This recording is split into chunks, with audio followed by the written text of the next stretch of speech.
What really happened to Kris Kremers and Lisanne Froon when they disappeared into the jungle? A simple hike turned into a haunting mystery that puzzles us today. Welcome to Mystery Unveiled.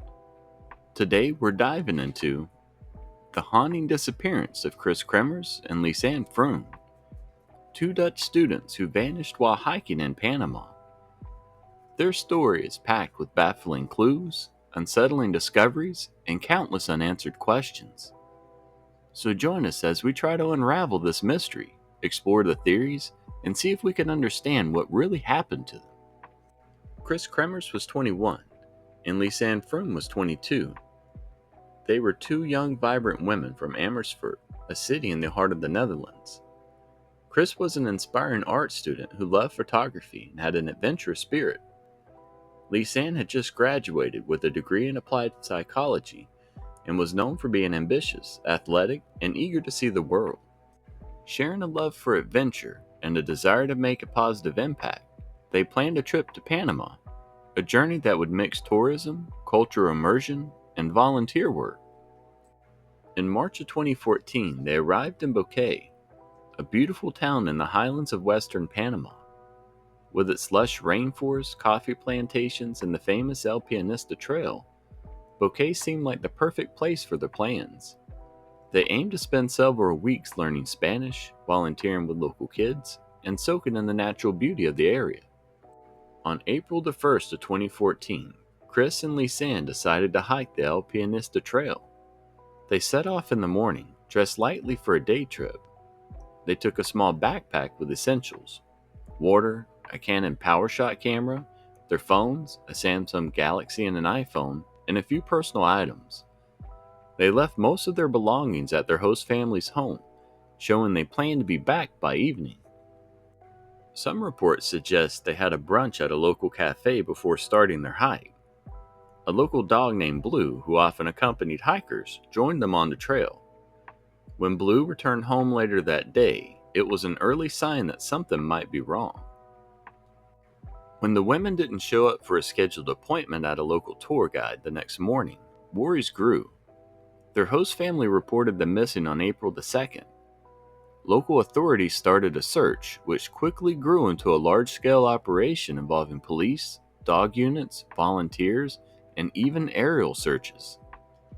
The Dutch government sent specialized investigators to help, highlighting how urgent and significant the case had become. Despite all the efforts, the initial search found no trace of the missing hikers. The dense jungle, with its steep ravines, thick vegetation, and unpredictable weather, made the search incredibly difficult. Days turned into weeks, and hope began to fade. Then, on June the 14th, a local Nobe woman handed in a blue backpack she said she found along the banks of the Colabra River, near her village of Alto Romero, far from the El Pianista Trail. Surprisingly, the backpack was in good condition, dry, and didn't show much wear, even though the area had heavy rains. Inside the backpack were personal items belonging to both women: their phones, the camera, sunglasses, and $83 in cash, Lisanne's passport, a bottle of water, and 2 bras. This discovery reignited the investigation, but also raised more questions than answers. An analysis of their phones showed starting that on April the 1st, they made multiple attempts to dial 112, an international emergency number, and 911, the emergency number in Panama. The first call was made just hours after they began their hike, at 4:39 p.m. on April the 1st. Over the next several days, almost 77 distress calls were made from their phones, but none connected due to poor reception. The phone logs also showed that after April the 5th, there were several incorrect PIN entries on Kris's iPhone, which eventually locked the phone. This led to speculation that one of them was incapacitated, and the other was trying to access the locked phone. The camera had over 100 photos, including happy images from the start of their hike. But between 1 a.m. and 4 a.m. on April the 8th, the camera recorded 90 flash photos taken in near total darkness. These images were puzzling: shots of their belongings spread out on rocks, a makeshift trail marker made of sticks and plastic bags.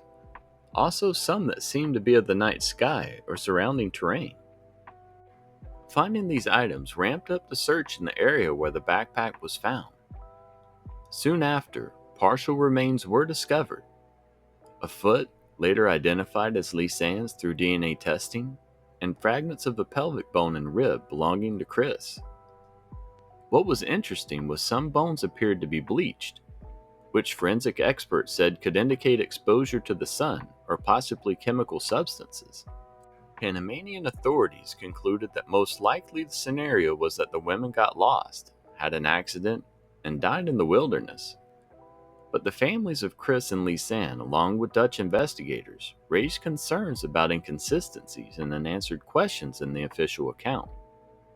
The mysterious nighttime photos, the state of the remains, and the fact that some of their belongings were missing or found in strange conditions fueled speculation and various theories about what really happened.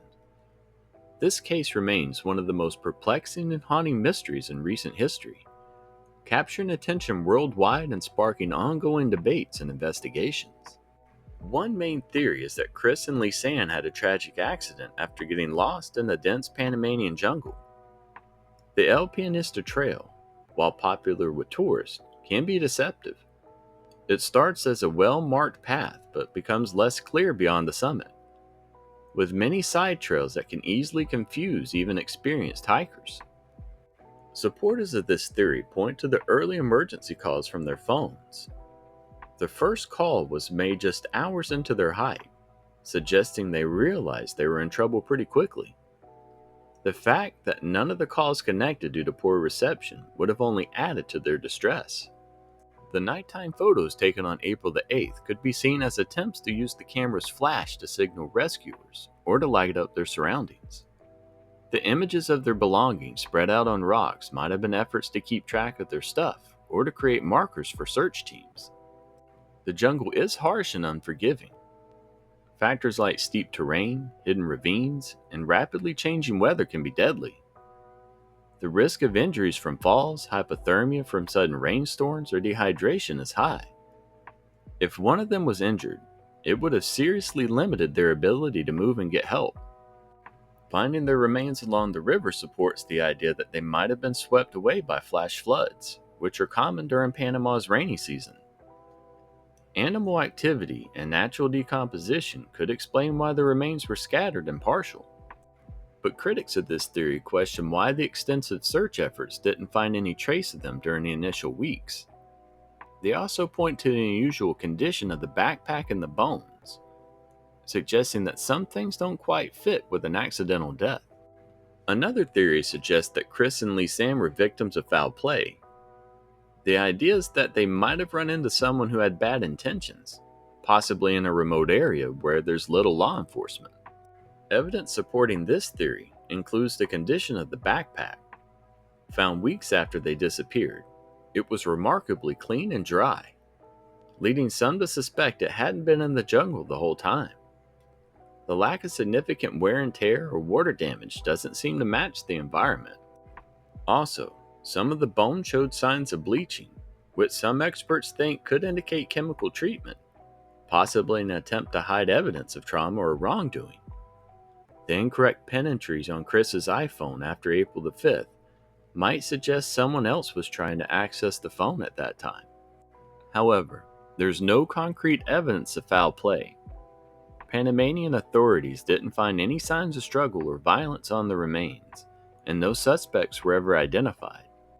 After looking at all the details and theories, I think the accidental death theory is the most plausible, though there are some issues. The evidence suggests that the women got lost in the jungle and faced overwhelming challenges in a harsh environment. Their immediate attempts to call for help show they realized they were in trouble early on. The area beyond the El Pianista Trail is notoriously treacherous, and without a guide or proper gear, it's easy to get lost. The dense foliage, steep drops, and lack of clear landmarks can turn a simple hike into a fight for survival. The nighttime photos might have been taken out of desperation, using the flash to see, to signal for help, or to document where they were. The incorrect pin entries on Kris's phone could mean that Lisanne was trying to access it after Kris was incapacitated, or the other way around. However, some oddities can't be overlooked. The pristine condition of the backpack and the state of some of the bones suggest there might be more to the story. It's possible that after they died, someone found their belongings and decided to keep or move them, but unintentionally contaminating the evidence. The disappearance of Kris Kremers and Lisanne Froon is a haunting mystery that continues to captivate and perplex us to this day. This case highlights the unpredictable nature of the wilderness and how thin the line is between adventure and danger. It also raises important questions about how effective search and rescue operations are, international cooperations and investigations, and what responsibilities authorities have in keeping travelers safe. We may never know exactly what happened to Kris and Lisanne. Their story is a somber reminder of how important it is to be prepared and cautious when exploring unfamiliar places. It also shows the need for better safety measures and support for travelers in remote areas. So what do you think? Was it a tragic accident, or was there more to the story? Share your thoughts and theories in the comments below. And if you enjoyed this video, please give it a thumbs up, subscribe to Mystery Unveiled, and don't forget to hit that notification bell so you never miss an update. Thanks for watching. We'll see you in the next video.